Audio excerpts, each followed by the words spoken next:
The first session is about the front line. That's what we called it, being on the front line, and that's what Kevin spoke about. This next segment we called, so what do we know about this area? And I can't think of anyone better in Australia, possibly even in the world, to kick off this session than Professor Graham Martin. It's an honour for me to be able to say that Graham is a friend, and the work he has done is phenomenal. His ability to generate papers and books and speak and do it for such a long time and profoundly affect the lives and the working of organisations. Graham was one of our original board members for Mates in Construction, and the shape of Mates in Construction would be different if Graham hadn't been involved. I don't want to read, you can read the resume, only to say that it is such an honour for us to have Graham agree to speak at this conference, and I want you to give him a really warm welcome.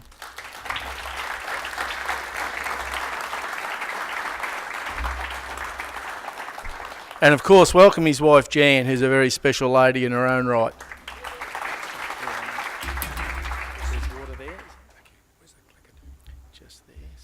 John, thank you for the introduction. Thank you for being here. Thank you for allowing me to speak. I'm hoping I can stand for half an hour. We'll see. I thought I was exempt. You know, I can only... Oh, all right. I mean, I have trouble walking in a straight line.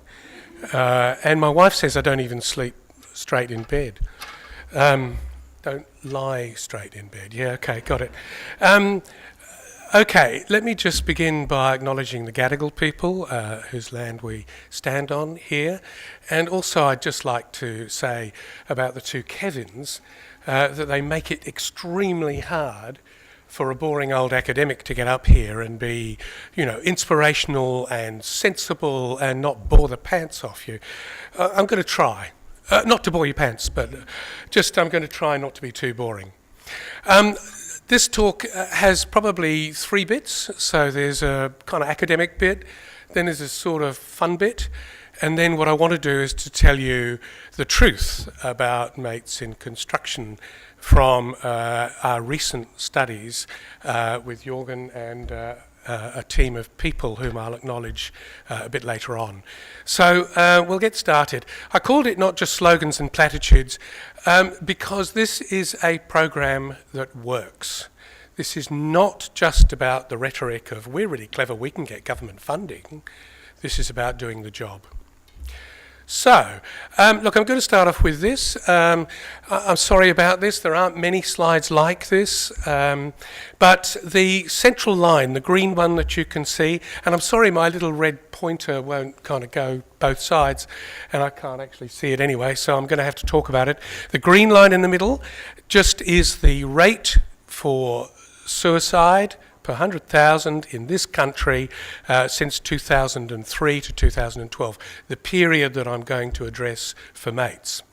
The male line is when you split it, and you can see that that is much higher than the overall rate, and the female line is underneath that.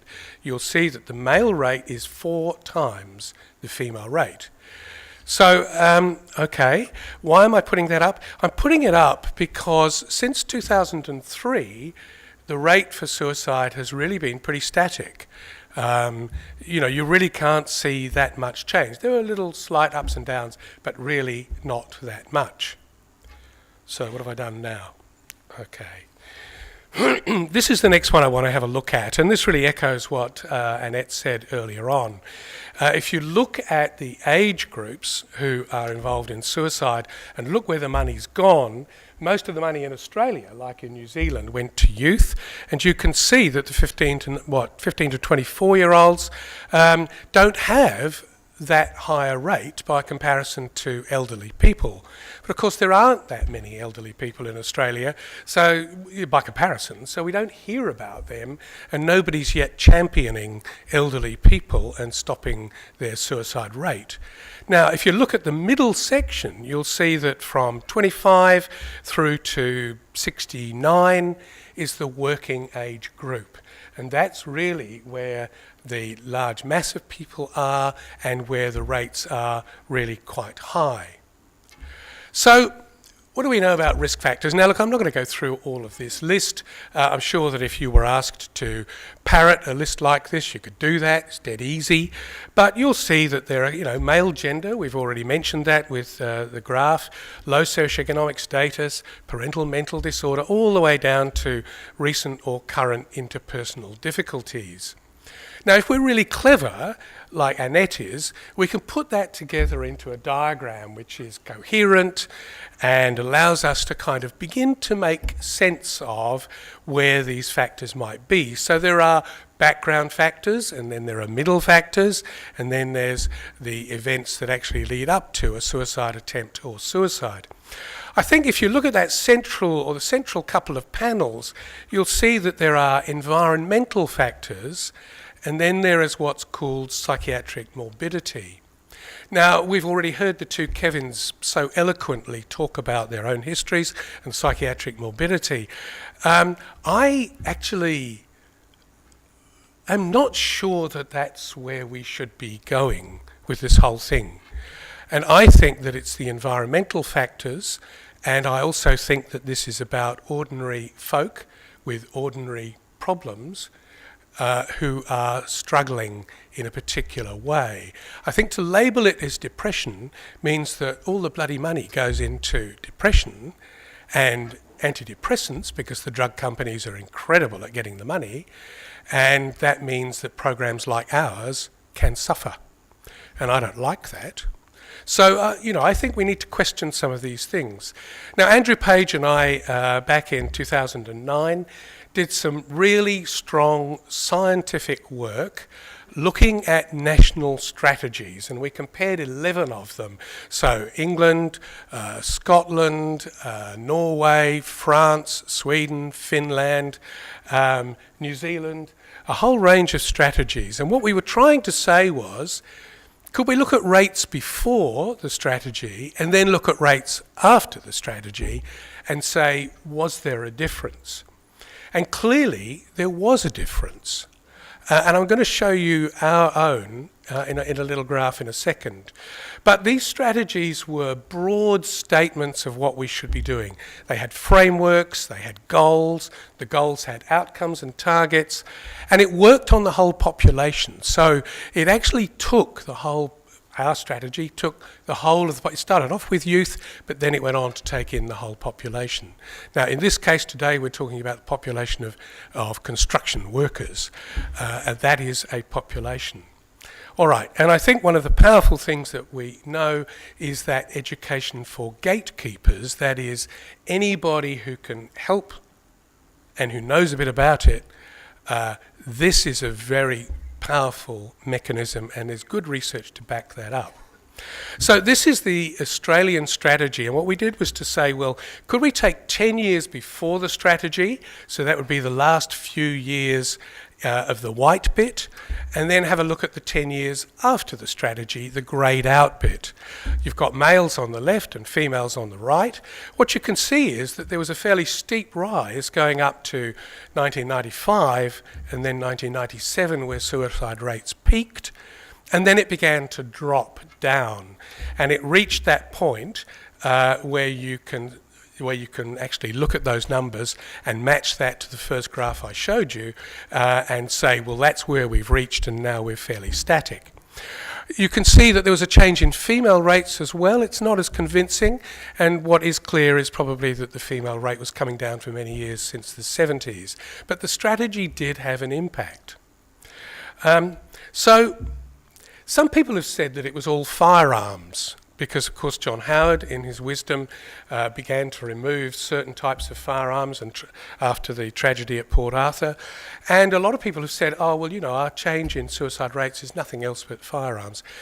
We don't believe that that's true. Andrew and I were able to show statistically that the strategy itself had an impact over those 10 years. These are things that are arguable. Academics do that argument thing all the time. So do national suicide prevention programs, that is overarching national ones, have some kind of impact? The answer is yes. And Andrew and I came to the conclusion that in all of that, the issue was help seeking. That's what it was about. And we could show that statistically. So help seeking is recognising and accepting you've got a problem, knowing there's a possibly successful treatment, knowing to whom or where to go, finding the help accessible, and then finding the help responsive and knowledgeable. If all of those things are in place, we do well. If they're not, we don't. And I'm going to come back to that issue a bit later on. Now, underneath those national strategies, you can have, as it were, sub-strategies. And I just want to pick up on so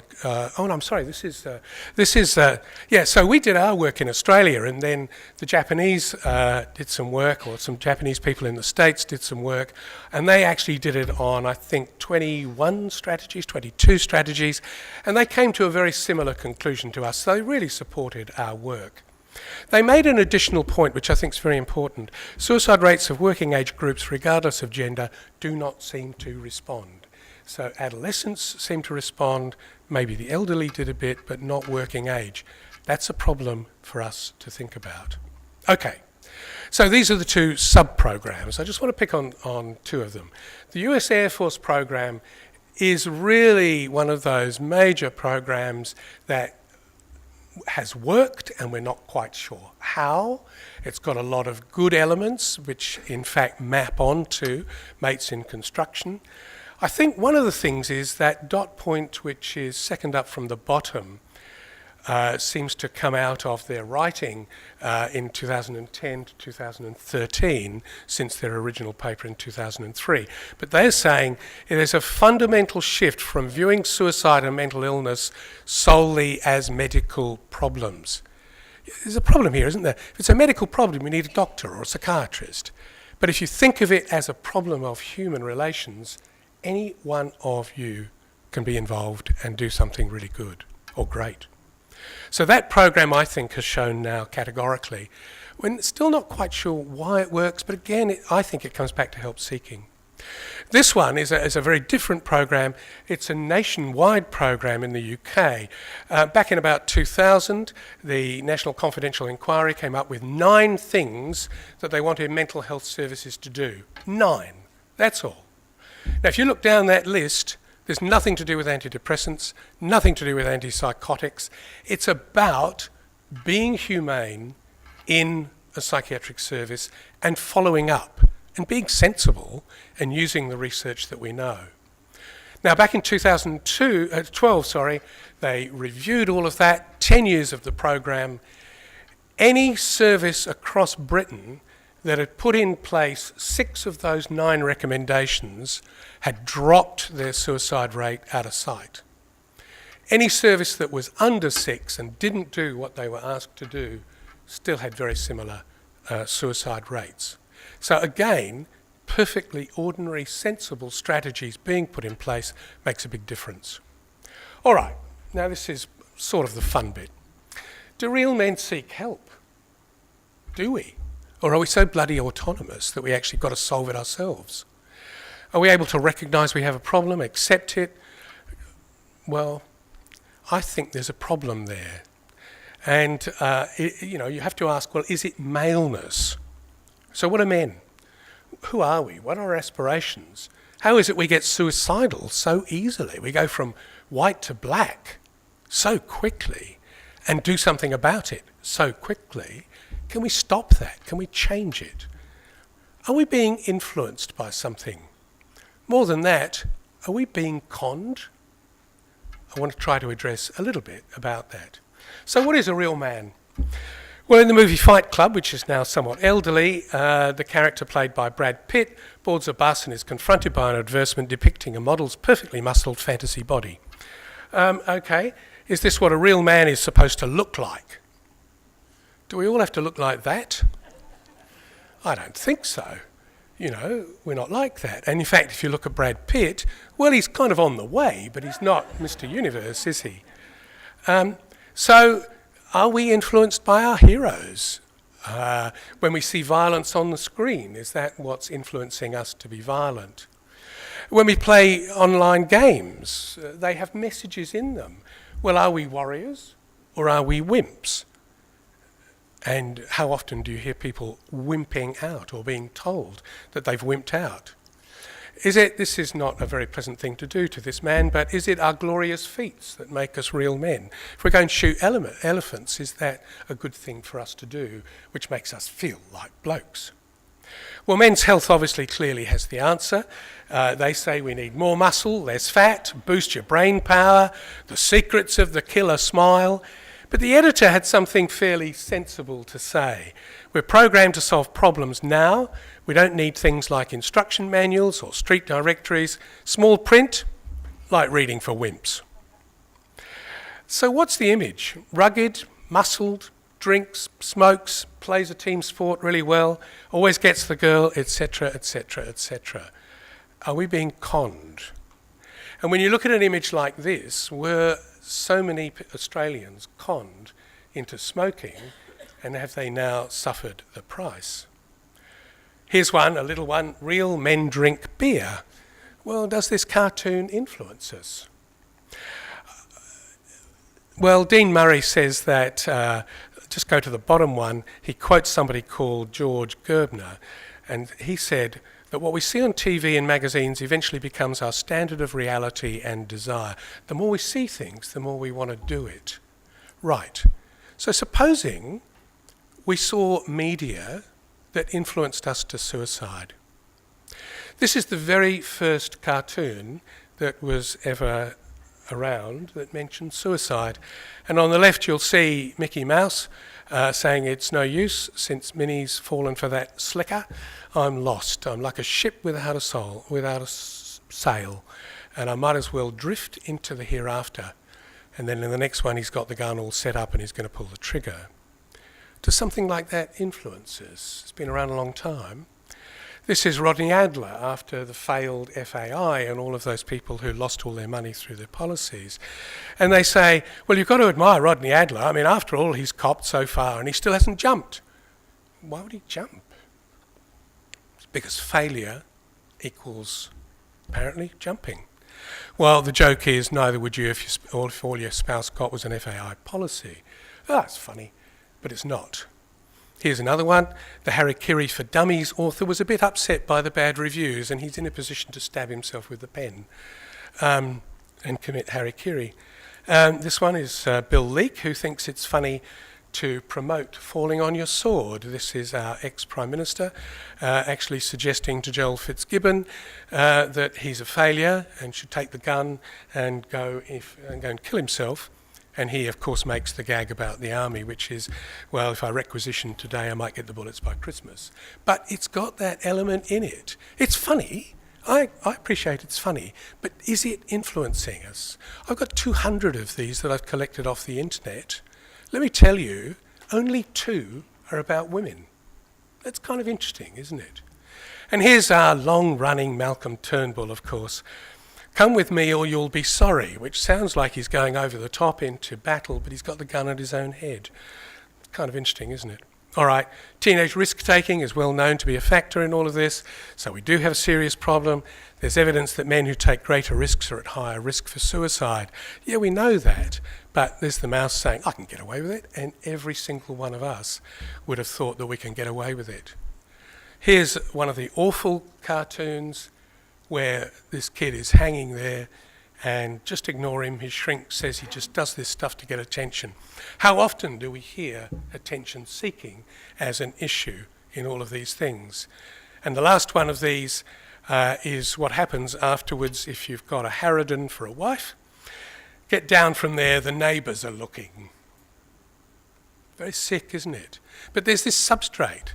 Are we influenced by that? No, you're probably not influenced. But are you? And I think perhaps we have to think about male culture and changing it. This one, of course, is really very funny.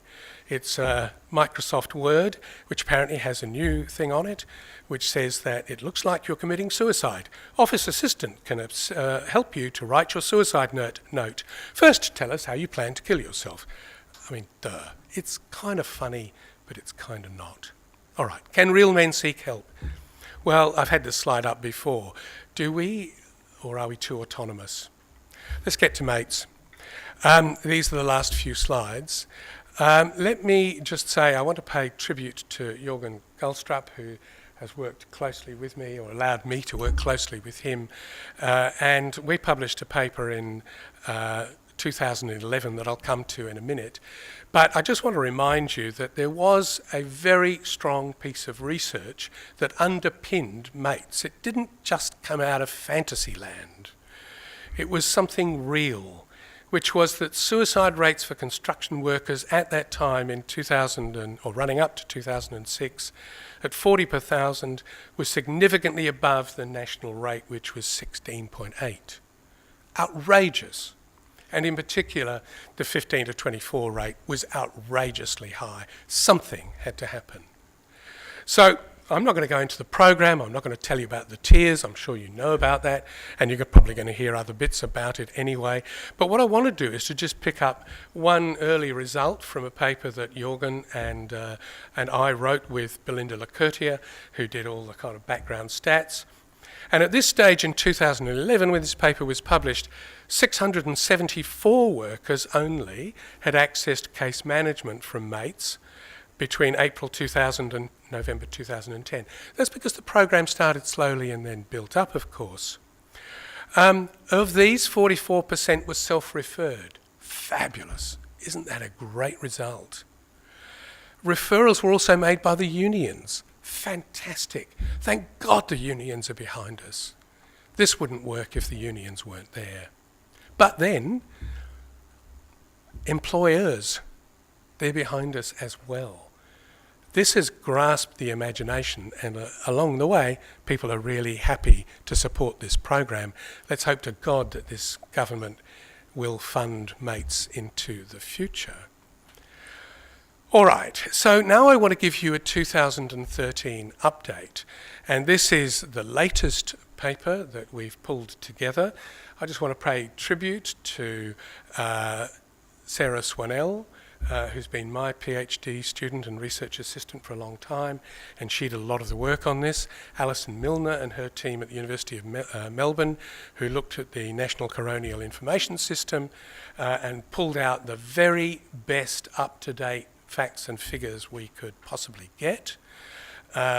Rod Ling, who helped us with the strategy around statistics, and Chris Moran, who actually was supportive of all of that process. So, a number of people have been involved in this, including my mate, Jürgen. So, the current 2013 update suggests that 38,000 workers have completed GAT. This is just Queensland, remember, just Queensland. 2,866 have completed connector training. 392 have completed assist. As of August 2013, Mates in Construction was active on 582 sites across Queensland, with 59 sites being classed as MIC accredited.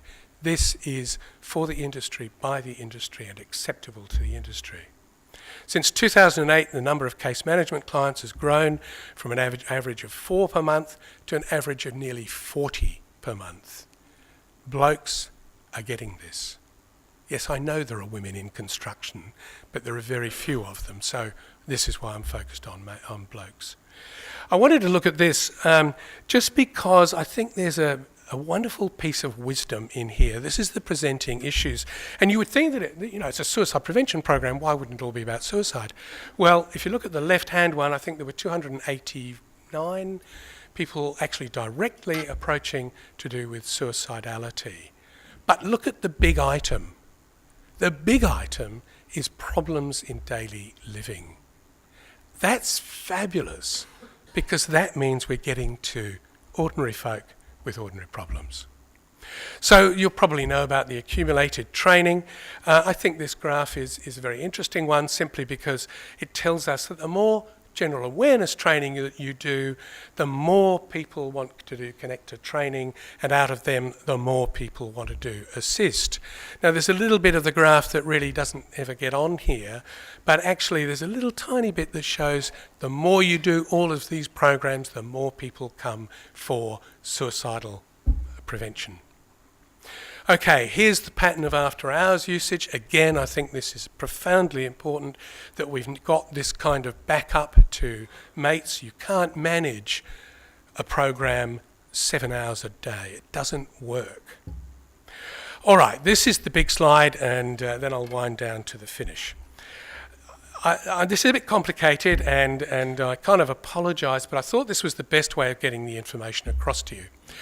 We wanted to look at 2003 to 2008, 5 years where there was no mates in construction, and compare that with 5 years since, from 2008 to 2012. All right? So the two columns on the right, the first one is 2003, meaning it's the first 5 years, if you like, and the one on the right is labelled 2012. That's with the program in place. So if we just go down that, and let me just say again, these are from the National Coronial Information System. They're the best available data we could get. Australian males aged 15 to 64, their number increased over that time. We know that, our population's increasing. So that means that numbers will be up. But the important thing for us is probably, are those numbers because the rate's going up or just because the numbers are going up? So if you look at the Australian male suicides, 1493, and there are 100 more when we're looking 10 years later. Now, then you need to look at the rates, and what seems to be important is not just the numbers, but actually a change in rates. It's kind of slight, and it goes down very slightly, which is kind of good because it means the national strategy may be helping us. But look, 21.1 per 100,000, 2003 to 2007, and it goes down just that little smidge to 20.9 per 100,000. I just want you to hold on to that factor. National suicide rate just slides down a bit, despite the increased numbers of people in Australia. All right, in Queensland, it's a mirror.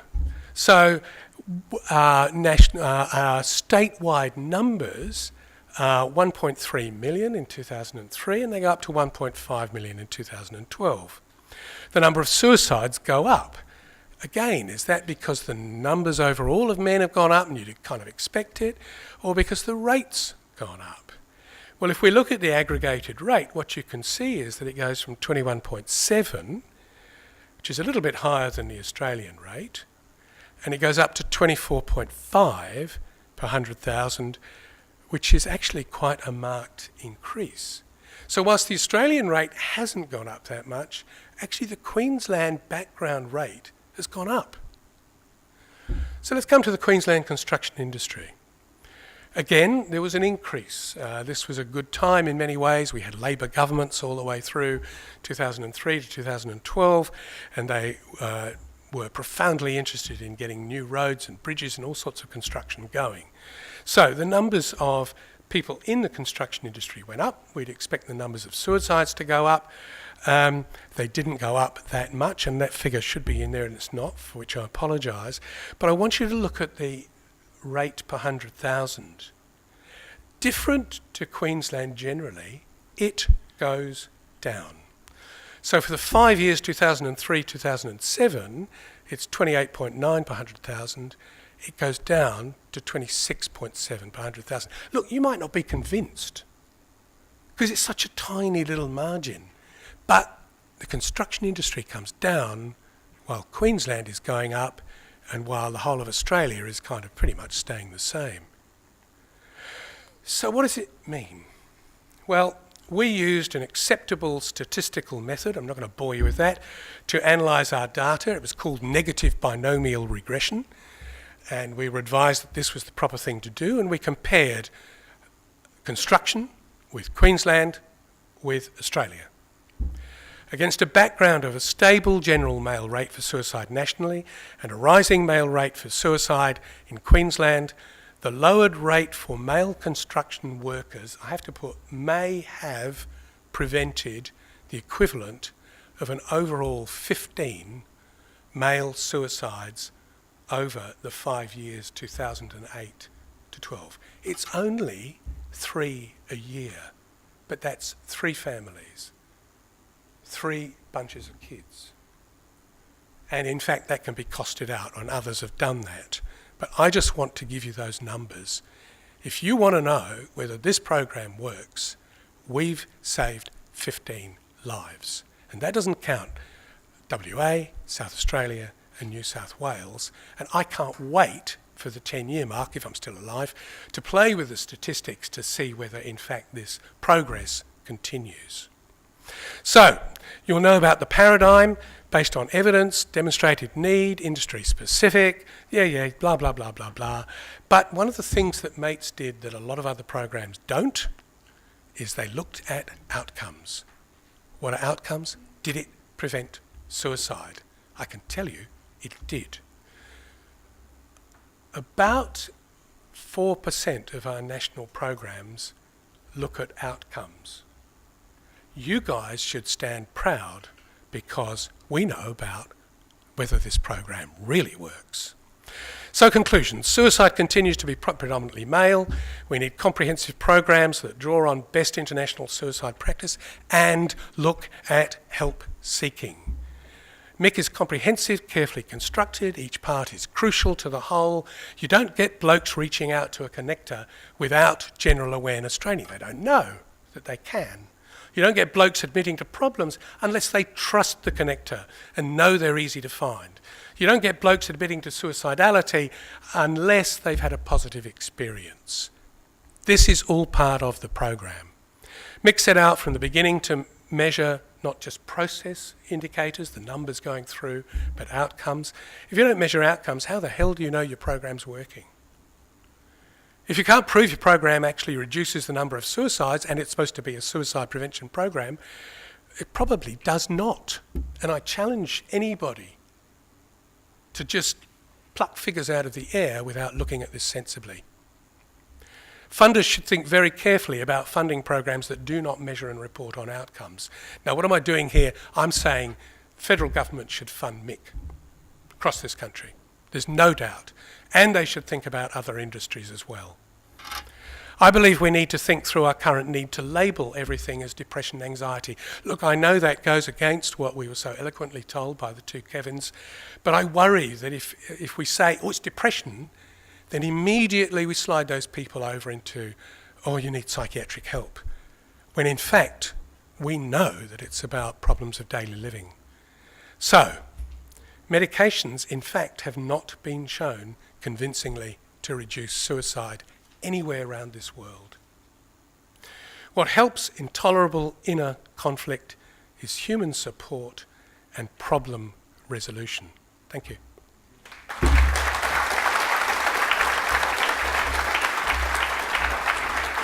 You just take a seat for a minute, that'd be good. Thanks, Graham. I love the way Graham tackles his work. It's so thorough and so objective. It's a gift, and we thank you for that gift, Graham, and thank you for presenting it to us. You are a good bullshitter, but I didn't want to highlight that. But I do want to welcome up Murray Bleach. Murray is from SPA, Suicide Prevention Australia, and Murray is going to honour Graham. So thank you, Murray. Great. Thank you. Actually, it's interesting, Graham, you got onto one of my favourite topics there, and that's this thing with modern life and living. Everybody wants to be a hero and famous, you know. Everybody wants their picture on Facebook with the restaurant, and all blokes want a six-pack, and I mean, it's just these pressures get to people, and you know, it's just one of the big problems that we have, and people like Graham are tackling. So anyway, so there you go. So the reason I'm here is to give Graham an award from the Board of Suicide Prevention Australia, and that's the Lifetime Achievement Award. As you know, Graham's works in child and adolescent psychology at University of Queensland, and has been involved in prevention of suicide in young people for a very long time. He's done a lot of research in it, as you can see. He's been a member of various advisory committees for the International Association for Suicide Prevention and the International Association for Suicide Research. And he's done a whole raft of other things to do with the National Youth Suicide Strategy. He was also chairman of Suicide Prevention Australia from 95 to 2001 and convened 6 national conferences. And Suicide Prevention run these conferences, and you're most welcome to attend, where we talk about suicide for a few days and the various issues. So you're welcome to come to that. He's also a life member of Suicide Prevention Australia and an Order of Australia. So we'd like to present this award to Graham for his leadership in suicide prevention. So, thank you, Graham.